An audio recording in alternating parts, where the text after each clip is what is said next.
Hi, my name is Daphne, and today I am just sitting in my herb garden enjoying the beautifulness of all of the honeybees pollinating the flowers, the clover, just breaking off various plants and like enjoying the aromas. Like this right here is lavender, beautiful smelling lavender. We have comfrey behind us and mullein, and we have varying assortments of thyme and catnip. It's just a beautiful thing.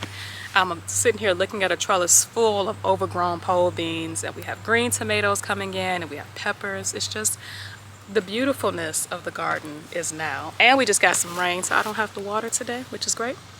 It's a little buggy, but it's a beautiful day, and I just want to show you guys what the garden looks like. So follow me, and I will show you the mid-July garden and all of its wonderfulness and all of its gifts.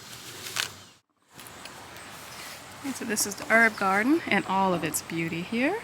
We have something eating my white sage, but it is growing, and I actually see some babies at the bottom of that. Typically what I do with white sage is I will kind of break off of it a little bit just to have it bush out a little bit, because you'll see some of the babies popping in down here. But what I will do typically with this is at the end of the season, I will chop it down almost to the base and actually just mix it with some mugwort and then just kind of preserve it for sage or for smudges in the winter. I don't actually use this for any type of tea, although I can imagine it would make a wonderful tea. But I've had to break off of this quite a few times to kind of bush it out a little bit. Same thing with the rosemary here, which is doing wonderful. I have never actually kept rosemary alive this long, so I thoroughly believe this is a little impressive at the fork here because the squirrels are getting ridiculous. And then I do have my self-heal here, which I had to break off because it was flowering and starting to die. I still need to figure out how to use this plant. But we do have our lemongrass. I actually broke off of the bee balm as well, took all of the flowers off, and we have some new growth because of that. But I have tried a tea for this using bee balm, and it is absolutely incredible. The tea specifically made from the flowers. The leaves have some type of flavor, but it's the flower that gives the tea its taste. And so I will wait for this to reflower, and then once it actually sets its new buds, I'll actually start to collect this or harvest this for tea. And then look at this.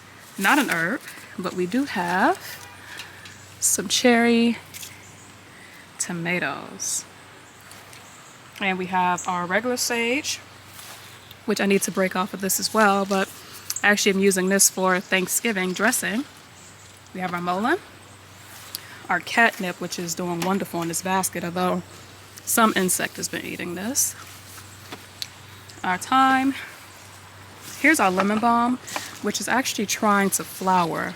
Looks like it's about to send out flower shoots. When that happens, I'm not actually able to use this lemon balm, so we might actually just cut this down today, because it starts to actually taste like soap when it flowers, so we need to kind of cut that down.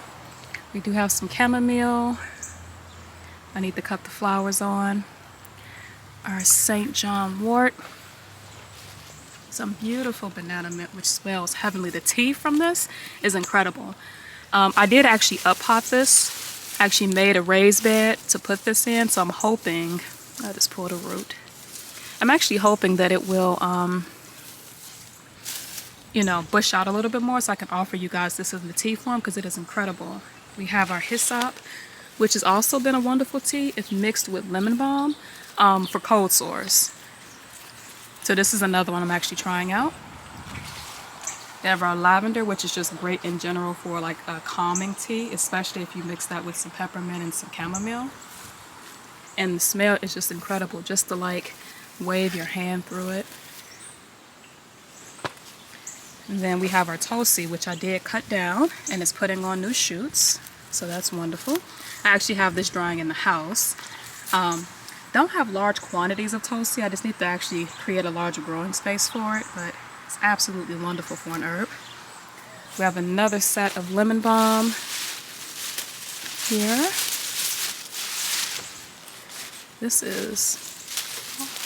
I need to cut down the mint before it starts to take root, but we have 3 containers of mint that need to all be cut. And look at that beautiful space there. And then here we have some of our winter herbs or our fall herbs, which in truth I do need to get a tarp over. So we do have our collards, which if they survive would be great, although that one's getting eaten all the way down. We have some mustard greens and some turnip greens, but I'm having a problem with this garden bed. So I don't know if you can see this. I thought it was just that the bed was too dry, but apparently we have voles literally tunneling all the way around this garden space. And if you sit really carefully, you can actually hear them. I do know that the entry points are around here.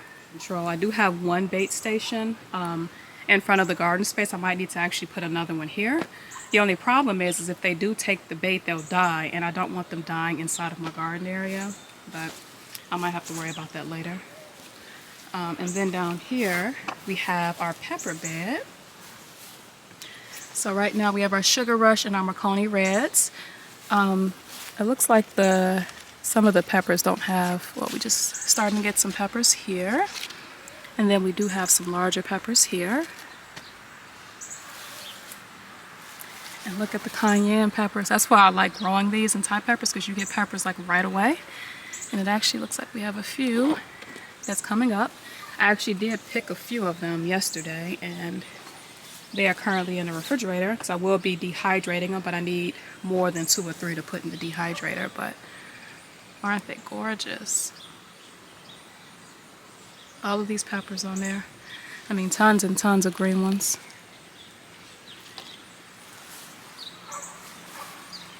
Oh, look at that. Looks like something was trying to get underneath there as well. We have a random volunteer tomato coming up. Yeah, I do see tunnels in here.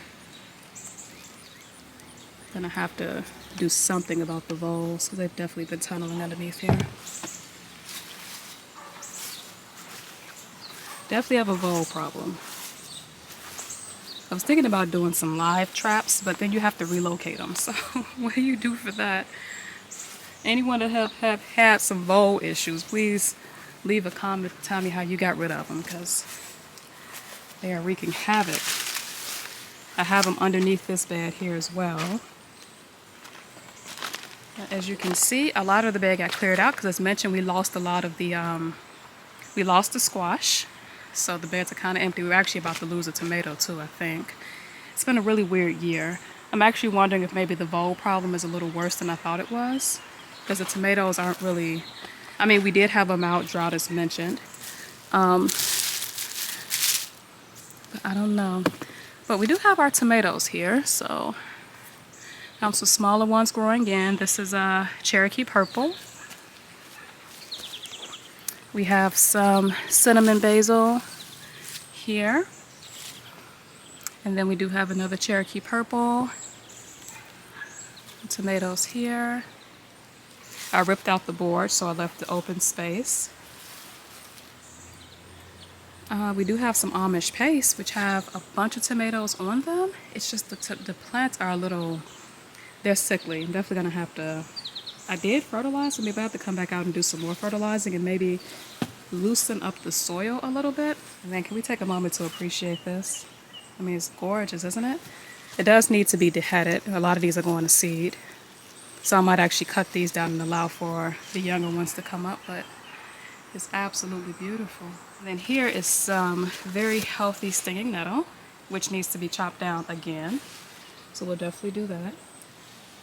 Here's some more damage here. That's a tunnel going all the way around. We didn't have them this bad last year. I really do think that it's voles. They might be eating some of the roots. I'm gonna need to deal with this bad. Look at this beautiful here. It's gorgeous how vibrant this red is. This bed was mostly cleared out. There was a squash in here, but it didn't quite make it. We have some echinacea that needs to be deheaded. Like this one. This is definitely seed. It's a catch-22 with this, because I do like to leave some of the seeds for the birds to eat, but if you leave enough seed heads, it actually will stop producing flowers. So this early in the season, I do need to kind of come out with some tweezers and some snippers and just take the dead heads off. But can we appreciate how beautiful these are? I mean, they're absolutely gorgeous. And these were the seeds me and my friend got from the park last year. Absolutely gorgeous.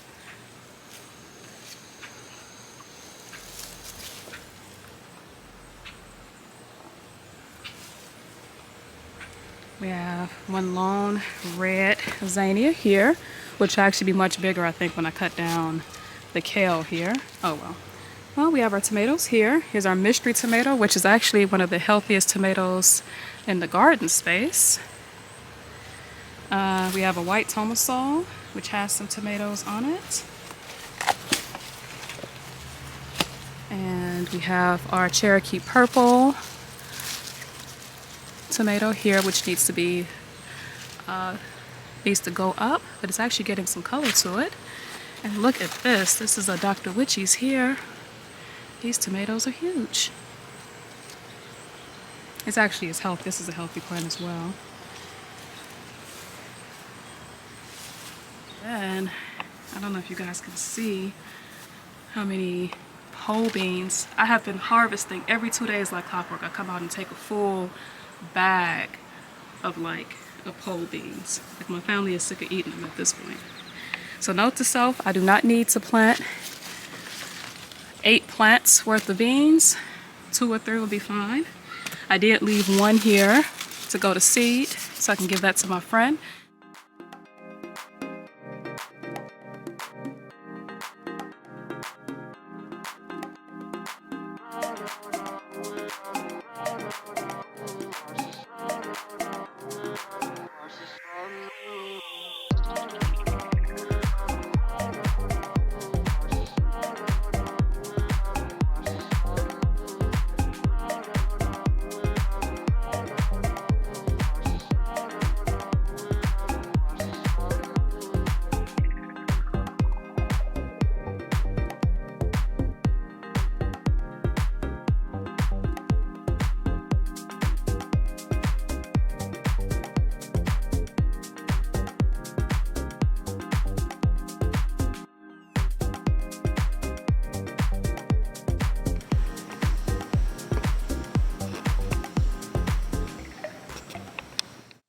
Alright, so thank you guys so much for watching. I hope that your gardens are doing as well.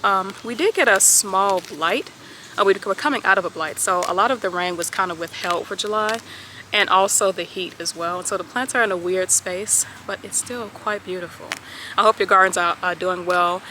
Even if you've gotten a bunch of rain, no rain, if you've gotten slightly colder temperatures, it is still beautiful to actually be able to grow something in your backyard. We've had berries this season and all types of beautiful herbs preserved already, and green beans, and it's just been a beautiful year.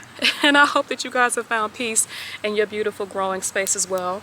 And just check out the apothecary behind me. I mean, the amount of teas that I'll be able to make over the winter, and medicinal tonics and balms would just be incredible. And hopefully, if I'm actually able to process this correctly, I will have some to offer you guys as well if you are interested. So stay tuned for that. But in any case, thank you so much for watching, and you have a great day. Peace.